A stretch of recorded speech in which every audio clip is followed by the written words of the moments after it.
My guess is that most of us don't remember taking our first step. You know, that moment when after months of crawling around on your hands and knees, you finally manage to grab a table or a chair, pull yourself up, and walk all alone on your own 2 feet. But you know what? Even though we probably can't remember our first steps, I bet you there's someone out there that does remember your first step. And maybe for you, it was a parent or a grandparent, maybe an aunt or an uncle, a babysitter, older sibling or cousin. But when you took your first step, someone was probably there.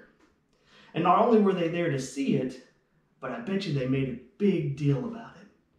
They celebrated the fact that you took your first step because that was a milestone. It was a huge moment for you. And when we're younger, first steps are a big deal. But something happens when we get older. And as you push into your teenage years and your young adult years, you start to realize that only the new big things get noticed. The things that seem out of the ordinary. And you know what? Maybe that's how it should be. It's really big to celebrate the step of graduation, of moving on from middle school to high school or high school to college. But wouldn't it be kind of weird if every morning your mom took a video of you brushing your teeth and posted on social media with the hashtag, "so proud, brushing their teeth"? Because that's something that you've probably gotten the hang of by now. Or what if after school, every week, your grandparents bought you a little present because you made it through that week of school again? That would be kind of cringy, wouldn't it? Or what about the awkwardness of a step-parent standing outside of the bathroom cheering you on as you go potty because you're managing to do it by yourself, right? It just seems odd. And the problem is that there are some areas of our lives where even the small steps should still be celebrated. But as we get older, they aren't.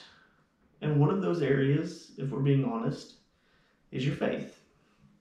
You see, when we first put our trust into Jesus, people cheered us on. Think about baptism. Here at the church, every time that there's a baptism, people gather around in the sanctuary, and there's just this excitement in the air.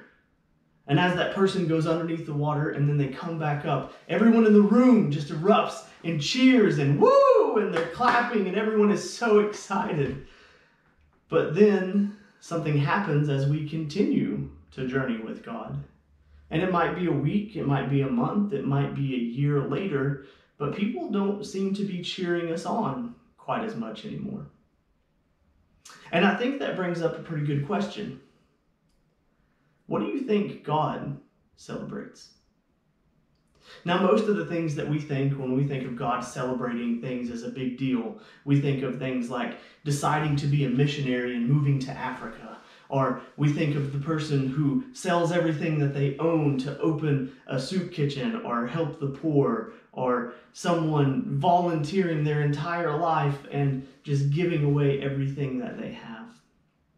But then, when we don't do those things in our walk, we look at our own faith, and most of our steps kind of seem pretty small. And does God care about those small steps? Well, I think he does. And that's what I want us to figure out today. We're going to look at an account from Luke's gospel. The Gospels are these collection of books in the New Testament where they're just recountings of the life of Jesus. There are 4 of them, and Luke is the 3rd. And he recalls a time when Jesus calls one of his disciples, a guy that we know by the name of Matthew, but at the time his name was actually Levi. So in this account, Jesus had just performed some great miracles. And as he was leaving the place that he was at, he ran into this guy named Levi. And when Jesus saw him, Jesus asked Levi to do something. And that's where we're going to pick up in our verse. Luke chapter 5, verses 27 through 28, they say this. After this, Jesus went out and saw a tax collector by the name of Levi, sitting at his tax booth. "Follow me," Jesus said to him. And Levi got up, left everything, and followed him. You see, first, Jesus saw Levi, who was a tax collector, and he talked to him. But before we go much further, you need to understand back then people didn't really talk to tax collectors, at least not in a friendly way. Because most people back then hated tax collectors. They were considered to be the worst kinds of criminals because they were the legal kind. You see, tax collectors worked for Rome, and Rome ruled basically all of the world at this time. And what they did was they went around collecting taxes from people and families to give to Rome. But it went further than that. They also collected extra taxes on top of that just for themselves. And even though the people didn't like that and they knew that it wasn't fair, there wasn't really anything that they could do about it.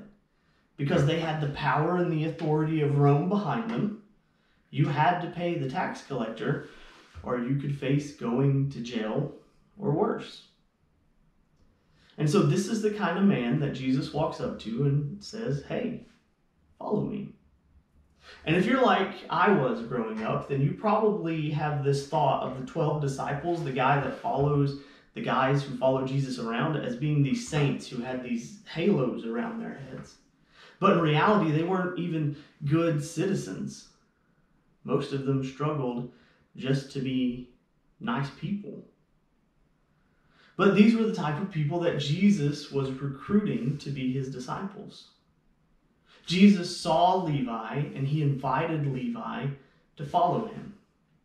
He simply asked Levi to follow him, right there, right then, just as he was. He didn't ask Levi to change first. He didn't tell Levi that he needed to get a different job. He just told Levi to follow him, to take a step. And in response, what did Levi do? At the end of our verse 28, Luke 5:28 says this: Levi got up, he left everything, and he followed him. And in doing so, I think Levi demonstrated a powerful idea for you and I, and it's this: chasing Jesus starts with a step. You see, even though Levi took a small step, it doesn't mean that it was an easy one. He had no idea what he was stepping into. He had no idea where he was going. He was venturing into the absolute unknown. And more than that, it says that Levi left everything and followed Jesus. He literally left money on the table. Even though he wasn't well liked, he was probably very wealthy, and he left all that behind just to follow in the footsteps of this man who was doing these miraculous things.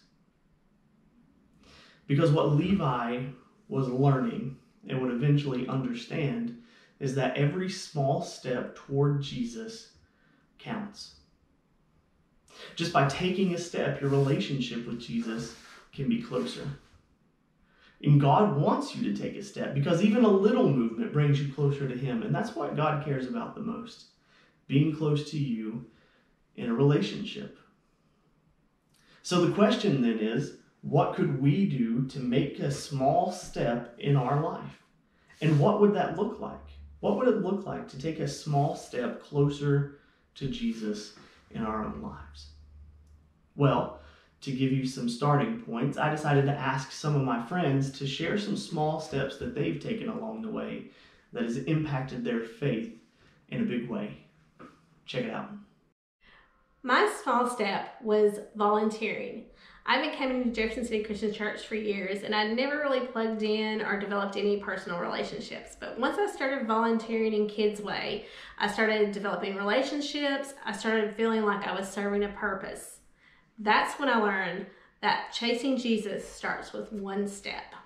So probably the thing that got me started thinking about my faith and growing my faith is when I stopped thinking of my relationship with Jesus as set points of time. In other words, reading my Bible I was with Jesus, or just when I prayed, I was with Jesus, or just when I was at church, I was with Jesus. Someone told me that they had their best time with Jesus when they were in the car driving to work, when they shut off the radio and just talked to God. So I guess I stopped treating it more of as a location, but as a constant relationship. So sometimes people would actually hear me talking to myself and I was talking to God. Or maybe I would be in the car driving and I would just talk to God while I was driving, still safe on the road. But I did that. So those are the things that I started doing, is just always praying when I thought about it, wherever I was, always talking to God when I thought about it, wherever I was. And I just kind of removed some of those limitations we think about, like church or a location or prayer or certain times of the day, and just try to make it an everyday occurrence when maybe God prompted me to talk to him. So that is when I took the necessary steps to chase Jesus in my life. Hey friends, so Michael has asked the question of what maybe small decision or small step you took that led to a milestone in your faith. When I read that, I'm going to tell you what came to mind. I hope that it's kind of related to what you guys are talking about, but I have been doing stuff on stage for church or for camps or for just kind of Christian stuff in public since I was probably 18 years old. And over the course of those years, there have been a lot of times I have gotten up or been getting ready to go up, and I've not felt very prepared. And for years when that would happen, I would start praying, and I would go into all the details of what I hope God would do with my message or with the worship if I was going to lead worship. I'd get really, really stressed out. And then I don't know what happened, but just sort of over time, my prayers became more and more just simple. And I would just pray, Lord, I need you. And what I started to find over the years of doing that is that it didn't matter how much I prepared or how unprepared I felt. If I would just pray a simple prayer, letting God know that I needed him, and I knew I needed him, God could work with whatever I was willing to offer to him, whatever act, whatever message, whatever I guess behavior I was willing to give to God. God could use, God could bless, God could do things with, and that has filtered into my life, not just when it comes to preparing to speak on stage or do worship. That has filtered into my life for just all kinds of decisions. I remember a few years ago, Brooke and I were trying to decide whether we should move into a new house. And we were really just not sure what exactly we were going to do. And I just began to pray that prayer, God, I need you. And it was amazing to see how God just started to open doors. And we fully believe that God just sort of blessed our willingness to trust and to keep walking. And so what I would say to you is kind of, I guess, the little decision or small step was just praying simple prayers, letting God know that you need God.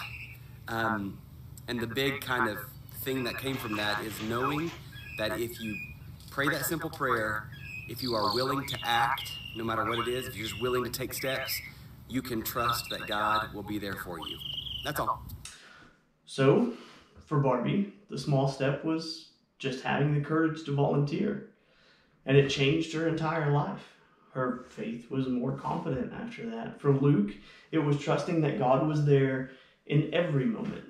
Not just the moments when he was at church or reading his Bible, but no matter where he was, God was there too, and he could pray and talk to God, have a relationship and a conversation with who God is.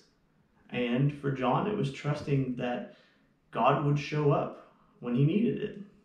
Praying that prayer every time before he went on stage, that God, I want this to be for your glory, and God showed up.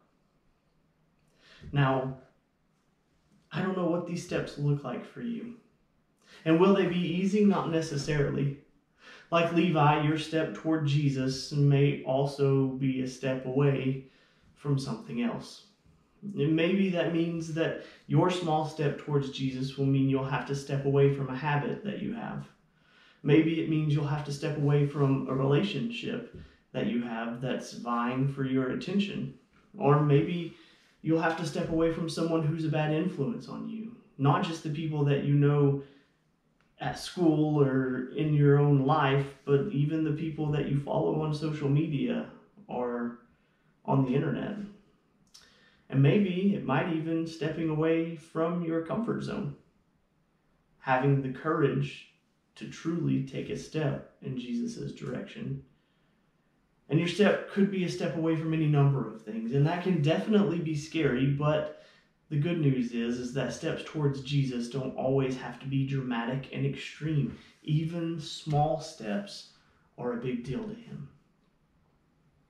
And as you take one small step, it will likely give you the confidence in Jesus to take another one.